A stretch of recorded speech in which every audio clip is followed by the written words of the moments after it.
Our next guest is an accomplished TV and film actor known for his roles in Menace to Society, Love Jones, and Crash. He's also been named the ambassador of this year's Urbanworld Film Festival, where his new film, Gun Hill, will premiere tonight. And here with all the details is actor, writer, director, producer, and activist.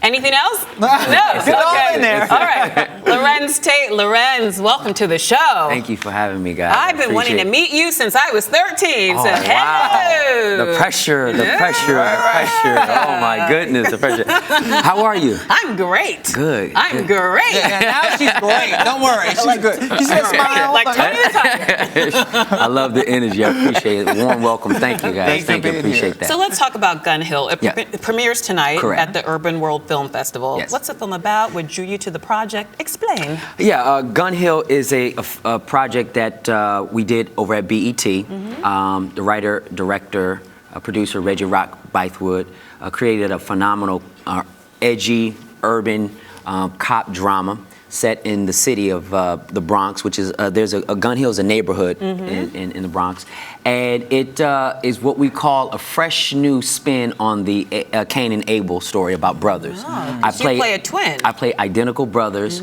who couldn't be more different than each other. One is a cop, the other one is a convict, in and out of trouble.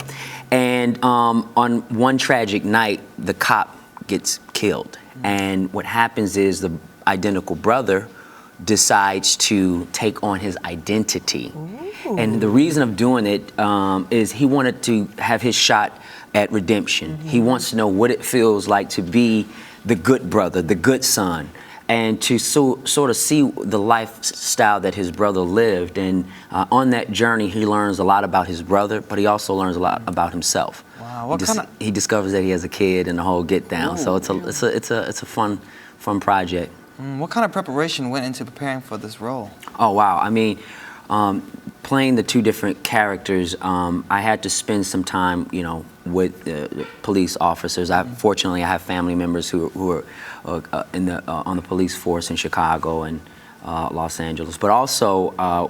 When coming to play, the ex-con, the person who's been in and out of jail, I also got, of some family and friends and people that have unfortunately, walked the walk. So you knew both sides. Yeah, and for me, I think preparation is really key, so that when you see me on screen, you can definitely know that there was some work that was put in there, all the nuances in the characters, and it's a little tough because you want to play two very stark different people that look the same, and it really comes from just the performance and how to sort of make them distinguish between the two. And I had a great time spending with the director who really is a smart writer producer, Reggie. He and I just wanted to take the time, and he trusted me with the role. Allowed me to sort of write my own backstories, and he did a lot of work, but he also put it in my hands to say, okay, what do you think some of the backstory of both these characters are? And I wrote a nice journal of what I thought that their backstory was, and it really was helpful for us to be able to accomplish what we did in Gun Hill. You're the ambassador of the film festival. Yes. What exactly does that mean? What does that mean? I'm trying to figure it out too. No. It's a truly an honor. I got to say that the Urbanworld Film Fest is an incredible platform and a very necessary platform for emerging artists that are directors, writers, producers, actors, to have their voices heard through their movies, be it short film, full-length features, and or documentaries. And in Hollywood there's a big disconnect between those who run things in Hollywood and those who create stuff. Yes. And so therefore you don't see a lot of the content that we think we should see, and there's really there's a lot to be seen, a lot to be told in stories, and you just can't tell it from one point of view. And festivals like this allow us to see our voices, and it's a multicultural thing, but it allows more voices to be heard. And I'm hoping with this these kinds of film festivals that Hollywood will continue to embrace the up and coming people, and also there are people who are established that come and put their films in the festival, and you got a lot of people. You've already sat down and talked to Jennifer Lewis, and there's just a star-studded weekend, and more importantly, you're able to learn about those new voices and those new artists and embrace that culture, which I'm excited about, and to be the ambassador of that this year, it feels really great. And I don't know, like you say, what does it mean? I do a lot of press. I go around and talk about, you don't lead a parade or anything. No. Okay. No, there's nothing like that. But it's really about just getting the word out there and encouraging people to learn more about it, so people can go to urbanworld.org and learn more about what the festival is all about. All right, well, you've done your job today. Good job. Did I do a good job? Yes, you did a great job. Get the plugs in. Yeah, Yes. so you've been acting since you were a child. Yeah, right? Yes, I've been doing it, for over 20 years. I'm dating myself here, but I started off really young. From Chicago. My parents moved my brothers and I from the west side of Chicago to LA, and we got into performing arts, just to sort of keep us away from some of the activities that would put us in a different direction, coming from one inner city to the next. And so I really thank them, because I mean, without that outlet, I probably wouldn't be sitting here, and I probably wouldn't be the ambassador. So I'm very fortunate to have had a great career, and there's other things that you guys mentioned that I'm doing behind the scenes. Well, take us back to that first role when you were a kid. What was it, and how nervous were you back then? Oh, wow. I know what that was. It was, I was 10 years old back in 1980 something. Don't tell yourself. And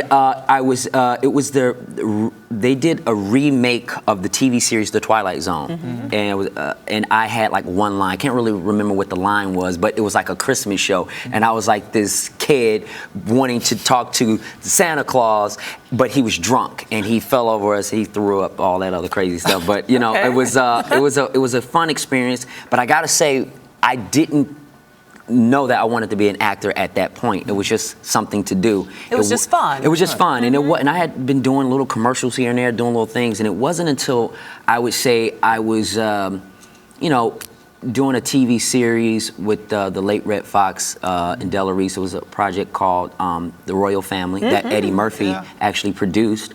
And I was about 15 or 16 years old at the time, and I was like, okay, I'm getting used to this. And years later, my first feature was Minister Society, which was a groundbreaking movie. That was a game changer. It was a game changer, a huge for your career and the industry as well. For the industry, yeah, it gave the public a sort of a look into African American culture at that time. What the young youth were going through.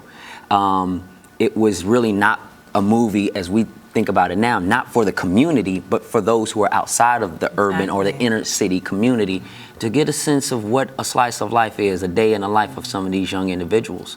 And we were able to make a lot of noise with that film, and it was definitely a game changer. It seems like you tend to take on films that become classics in our community, like Love Jones. I know it's one of Lola's favorites, starring aside Nia Long in Top 5 Right. favorite films. Yes, I told you the pressure. I come up and it's the pressure. It's the pressure. You're living up to it, don't worry. Thank you. Why do you think that movie in particular resonated so well with the audience? Well, because I think that audiences hadn't seen black folk, black faces up there dealing with issues that didn't have to deal with, some of the obstacles that we deal with in our community. It wasn't about gang-related things. There wasn't, people getting hurt. The only thing that got hurt was someone's heart. You know what I mean? And so we needed to see something slightly different. And I wanted to, make sure that I didn't keep myself typecast, and to be able to play a romantic lead like that opposite Nia Long was just like it was like a no-brainer, So again, I just thought that the story spoke to us in a real way. That's one of the sexiest couplings on film ever. Definitely. Yeah. But Everybody wants that relationship. Everybody who doesn't want a man to get on stage and speak spoken word poetry and profess his and love. profess his love for you while people are snapping fingers. I mean, hello. It's the way, and it was something that I wasn't really aware of Theodore Witcher, who wrote the movie, was telling me about that. He's from Chicago as well. And he's like, listen, man, there's a culture. I said, I know about the couple the poetry things that they're doing. He says, no, but it's not like the brothers standing on stage with the, the pick in the hair and the fist in the air. No, it's like something different. And I, being the person that I am, the student of the art, I went and spent time with these poets. I spent time at these poetry lounges and got a chance to really understand the movement and that networking environment. And we were able to Chicago dance moment. Yeah, now that I know about all the dancing. We do the Chicago step or the bop, what my mother and father would call it. And I was happy that he put that in there. And again, it's just rich culture that we have, and it's very diverse. We as a people are so diverse, and fortunately, I've chosen projects that shows that diversity in us. And I'm happy that you all and people who have embraced those movies over the year have made them classics. Definitely, and you made it hard for a lot of the guys after that movie came out. We were all on stage sweating, roses are red and violets are blue. Yeah, man. Snap. Yes. It was classic. The classic, man. Yes, indeed, man. Thank you for that. Yeah, you're welcome, man. My pleasure. Let's talk about your charity work as well. Sure. Okay. Yeah. You and your brother have a foundation? Yeah, we have what we've been doing. The Tate Brothers Foundation are advocates for sickle cell disease, something that is prominent in the African American community here in the U.S. And neither one of my brothers or myself are living with the disease at all. But my mother had friends and close friends of hers who actually passed away from it, and there was not a whole lot of advocates for it outside of T-Boz from TLC, the music group TLC. And I said, and Prodigy. Yeah, and Prodigy. Yeah. So I said, you know what? Let me get out there and try to help out and do what I can and bring some light to it. And we would do charity events for those kids who are dealing with it in Chicago. And then we took it around the country, DC, Atlanta, LA, and we started getting involved with other things from that because,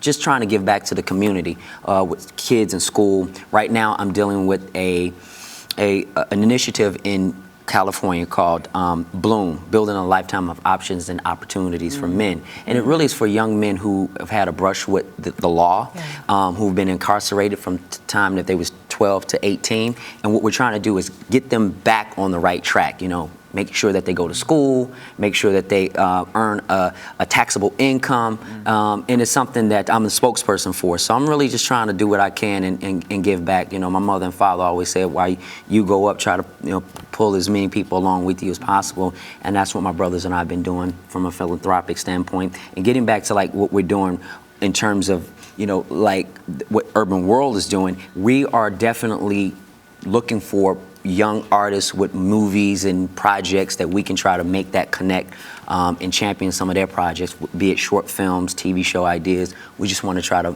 do what we can to champion some of these newcomers. And you have a lot of new things you're working on as well. I mean, you made your directorial debut just last year. Yeah. What other projects can we look forward to you directing? Well, I'm just, at this point, I'm looking for a movie. We're trying to piecemeal some projects independent that I'm looking to direct. Probably won't get to until next year. In the meantime, I've been directing a couple music videos and commercials just to kind of keep my chops going, just in case people are like, yo, can you really direct? I mean, right. You talk a big game, but do you have an eye? So I just like to do stuff like that for now. And short films, I'm directing short films at this point. And again, it's something that was a natural progression for me to get behind the scenes and do more and take over. You're definitely taking over. Yeah. Thank you so much for being here. Crossing that off my bucket list. And we'll look out for you. Check. We'll look out for you tonight in the premiere of your new movie coming out, Gun Hill, at the Urbanworld Film Festival, and you as the ambassador as well. Thank you so much. I appreciate y'all. Thank you. We'll let Lola stare at you for a little longer now. Okay. And I'll say, this is Arise Entertainment 360.